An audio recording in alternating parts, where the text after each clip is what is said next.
Big Boss season 9లో Bigg Boss హౌస్లో already Bharani, Sreeja ఎవరు ఉండాలి అని కొన్ని టాస్కులు పెట్టారు.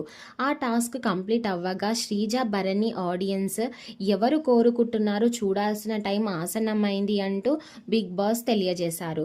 ఇక ఇందులో భాగంగానే గార్డెన్ ఏరియాలో వాళ్ళ ఇద్దరి ఫోటోలు ఒక తెరలాంటి దాన్ని ఏర్పాటు చేసి ఇద్దరి ఫోటోల మీద సేఫ్ అన్సేఫ్ ఉన్నదనేది ఇక్కడ ఉన్న గొడ్డల్ని తీసుకొని ఆ ఫోటోని పగలగొట్టాలి, లోపల ఉన్న ఫోటోని తీసి ఆ ఫోటో స్టాండ్ మీద పెట్టాలి అంటూ బిగ్ బాస్ తెలియజేశారు.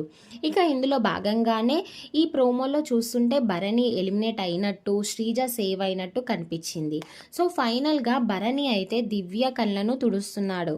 ఇక తనుజ అయితే షాక్లో ఉంది. సో కట్ చేస్తే హౌస్లో ఉన్న కంటెస్టెంట్స్ అందరూ కూడా భరణిని పంపించినట్టు ప్రోమోలో కనిపించింది. మరి ఏది ఏమైనప్పటికీ కూడా బిగ్ బాస్ సీజన్ 9లో ఎప్పుడు ఏం జరుగుతుంది అనేది ఊహించడం కష్టంగా ఉంది. వీళ్ళ టీఆర్పీ కోసం ఏదైనా చెయ్యొచ్చు. ఫైనల్గా భరణి వెళ్ళాడో లేకపోతే శ్రీజ వెళ్ళిందా అనేది కామెంట్ చేయండి.